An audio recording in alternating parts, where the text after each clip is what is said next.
ሰላም ውድ የዩቲዩብ ቤተሰቦች ተመልሰን መተናል። ይህን ቤት ሰብስክራይብ እና ላይክ በማድረግ ጀምሩት። ባለፈው እንግዲህ እንደምታስታውሱት ከዚህ በፊት በነበረው ቪዲዮ ስለ መኪናችን ያው በየቀኑ ዴሊ ማድረግ ያለብን ነገሮችን አይተናል። እነሱ ነገሮች ያው እንግዲህ ከዛ በኋላ እያያችሁ ይመስለኛል ሜቢ። ስለዚህ ዛሬ ደግሞ በተለየ ቪዲዮ መተናል። እንግዲህ ባለፈው ካልኳችሁ ነገሮች ውስጥ አንዷን ፓርት አይተን ማለት ነው ስለሷ ጥቅምና ምን አይነት ችግር ታስከትላለች ያቺ ነገር ቢያች ቀበት በላሽ ምን አይነት ችግር ታስከትላለች የሚሆን ነገር አብረን የምንከታተል ይሆናል። ወደ ቪዲዮ ዌል እንግዲህ ዛሬ የምናወራው ስለ ኦይል ፓምፕ ነው። ኦይል ፓምፕ እንግዲህ በመኪናችን ላይ የምትገኝ የመኪናችን ሀርት ቢት እንላታለን። አብዛኛውን ጊዜ የመኪናችን ልብ ነች። በቃ ኦይል ፓምፕ ማለት ኦይል ፓምፕ ተበላሽች ማለት አለቀ ነገሩ ማለት ነው። ስለዚህ ኦይል ፓምፕ እሺ መጀመሪያ ስራዋን እንገራችሁና ከዛም በኋላ የምታስከትለው ችግር ደግሞ ምንድነው የሚለው ነገር አብረን እናወራለን። ወይ እንግዲህ ኦይል ፓምፕ ማለት ባለፈው እንግዲህ በነበረው ቪዲዮ ይቅርታ ከዚህ በፊት በነበረው ቪዲዮ እንግዲህ እንደነገርኳችሁ ጧጧ ተነስተን ዘይት እናያለን ብያችኋለሁ። በቃ ያን ዘይት የምታሰራጭልን ከአንዱ ክፍል ወደ ሌላ ክፍል የምታዘዋውርልን ኦይል ፓምፕ ትባላለች። በሰውነት ክፍላችን ውስጥ እንግዲህ ልብ ነው አይደል ደምን የሚያሰራጭልን ካልተሳሳትኩ። ያው ልብ ይመታል፣ ያው በዛው ደምንም ከአንድ ክፍል ወደ አንድ ክፍል ያሰራጫል አይደል። ልብ ቆመ ማለት ምንድነው? የሰው ልጅ ቆመ ማለት ነው አይደል። በቃ ሁሉ ነገር ጸጥ አለ ማለት ነው። ስለዚህ ኦይል ፓምፕም ያን ነው የሚመስለው ማለት ነው። በቃ ሞተር ውስጥ የሚገኝ ትንሽዬ ክፍል ነች።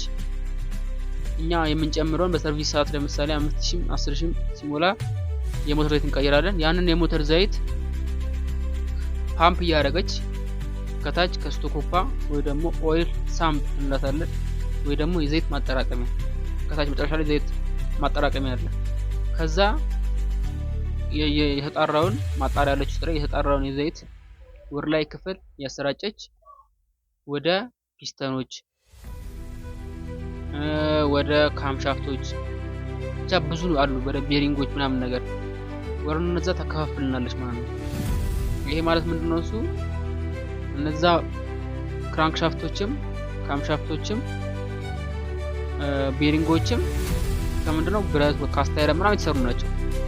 ስለዚህ እነዛ በሚሽከረከሩበት ሰዓት እና በሚጫወቱበት ሰዓት መድረቅ የለባቸውም። ምክንያቱም ብረትና ብረት ነው ሲሽከረከር የሚገናኘው ወይ ደግሞ ወር ላይ ወርታች ሲንቀሳቀስ የሚገናኙት። ስለዚህ እነዛ ነገሮች መሀል ላይ ሰበቃ ወይ ደግሞ ፍሪክሽን ወይ ደግሞ ፍትጊያም ሊሆን ይችላል። ሁለት ነገሮች አንድ ላይ ሲፋተጉ ማለት ነው። እና በእነዛ መሀል ስሙዝ የሆነ ዙር እንዲኖር ዘይት ያስፈልጋል። ስለዚህ ያን ዘይት ደግሞ ታዳረስልን ኦይል ፓምፕ ነች። ስለዚህ ኦይል ፓምፕ ተበላሸ ማለት ኦልሬዲ ዘይት እየደረሰ አይደለም ማለት ነው። ወደ እነዛ ክፍሎች ዘይት እየደረሰ አይደለም። ይሄ ማለት ምንድነው? ብረትና ብረት ብቻ ነው አብሮ እየተሻሸ ያለው ማለት ነው። ወይ ደግሞ ሰበቃ እየፈጠረ ያለው ብረትና ብረት ብቻ ነው። ስለዚህ ያ ማለት በቃችን ድምጽም ይሰጠናል። ያው የራሱ የሆነ ድምጽ አለው። ለምሳሌ እኛ ስንነዳም የሚሰጠን ድምጽ አለ አይደል? ኖርማል ሰዓት ከዛ የተለየ ድምጽ ብረትና ብረት ሲገናኝ የሚሰጠን ድምጽ ይፈጥርብናል ማለት ነው። የሆነ ቋቋቋ የሚል አይነት ብቻ የሆነ ድምጽ ይሰጠናል። እንደዚህ ነገር የተያዘ ድምጽ ማለት ነው።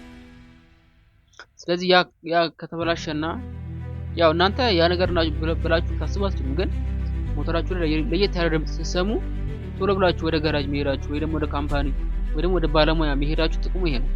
ምን እንደተበላሸ እናንተ ላታውቁት ትችላላችሁ። ያ ባለሙያ ግን ያው ፈቶ አይቶ ምናምን ነገር ይሄን የተበላሸው ነገር ሊላችሁ ይችላል። ያ ነገር በነገራችን ላይ ለየት ያለ ድምጽ ሲሰሙ ሞተራችሁ ላይ ወይ ቀላል ነው ይችላል፣ ከባድ ነው ይችላል። ችግሩ እናንተ በምን ታውቁት አትችሉም። ወይ መካኒክ ካልሆናችሁ ወይ የሆነ በጣም ረጅም ዓመት በሙያው ላይ ያው ብዙ ጊዜ የድሮ ሹፌሮች ይባላል። የድሮ ሹፌሮች ያው ብዙ ጊዜ መካኒክም ናቸው ይባላል። ያው በተለይ ደግሞ ከባድ መኪና ሹፌሮች ምናምን በረሃሪ ምናምን የሚሰሩ ሹፌሮች ያውቃሉ። ለዚህ በደንብ ሰምተው ምናምን ነገር የሚያውቁ አሉ ቢያንስ አንዳንድ ነገሮችን። እና እንደዛ ከሆነ እሰየው አሪፍ ነው። ያ ነገር ቀላል ነው ከባድ ነው የሚሆን ነገር ግን ለመኪና ምንም አይነት እውቀት የሌላችሁና ምንም አይነት ልምድ የሌላችሁ ሰዎች የሆነ ነገር ስትሰሙ ለባለሙያ ደውሎ ማማከር ወይ ደግሞ እዛ መሄድ። ምክንያቱም አንዳንድ ሰው ብር ማጣት ይፈራል።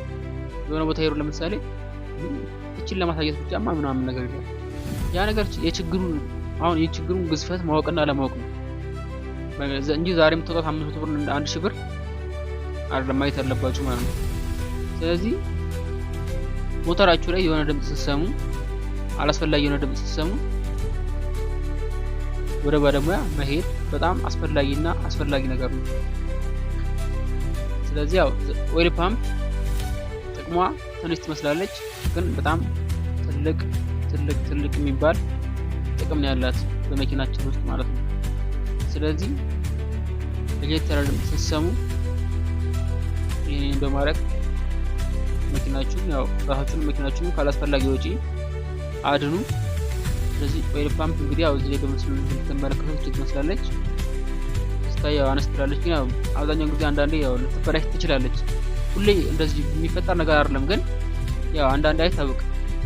ምክንያቱም አንዳንዴ ፋብሪካው ልክ ሲሰራ ወይ እቃው ማቴሪያሉ ምናምን ነገር ሲሰራ፣ አብዛኛውን ጊዜ ደግሞ ያው ሎካል እቃዎች ደግሞ በጣም በዝተዋል።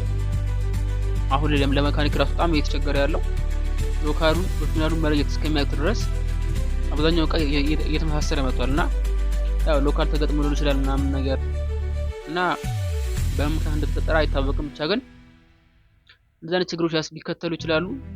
ስለዚህ ለየት ያለ ድምጽ ስትሰሙ ወደ ባለሙያው ጋር በመሄድ ያን ችግር ለመፍታት ሞክሩ። ስለዚህ እንግዲህ የዛሬው ቪዲዮአችን ይሄን ይመስላል። ስለ ኦይል ፓምፕ ያወራነው ጉዳይ ይመስላል። እንግዲህ ይሄን ቪዲዮ ሰብስክራይብ እና ላይክ በማድረግ አበረታቱን እኛን። ጥያቄ ካላችሁ ደግሞ መጠየቅ ትችላላችሁ፣ መልሰን ወደ እናንተ እናቀርበዋለን። ይሄ ስለዚህ ነገር ማወቅ ፈልጋለሁ፣ ስለዚህ መልስልኝ የምትሉት ነገር ጠይቁኝ፣ እኔም ያ ነገር መልስላችኋለሁ። ይመቻችሁ። Automotive engine oil pump explained. The oil pump in an internal combustion engine circulates oil under pressure to lubricate and maintain the temperature of the moving parts, such as bearings, camshaft, and pistons. It is a crucial part of the engine's lubrication system and must function properly to prevent breakdowns. Function of the oil pump. Transferring oil to the engine, essential parts of the engine under pressure. Ease movement of the engine lubricant around the engine. Offers direction to the movement of the oil through the galleries to various parts. Helps to return the hot oil to the coolant oil in the reservoir.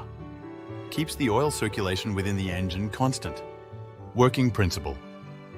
The oil pump is essential for engine lubrication, usually gear-driven from the crankshaft.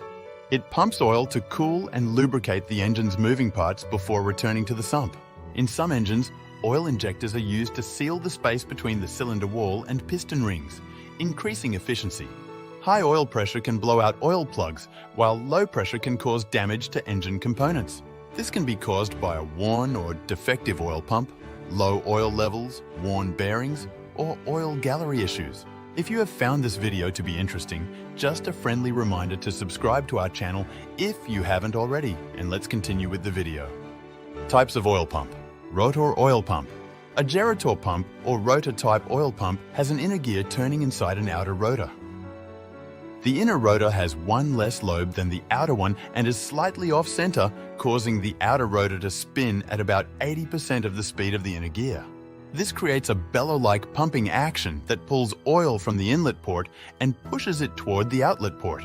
Close tolerance is necessary for good pumping continuity in this type of oil pump, which is mounted in the crankcase. Twin gear pump.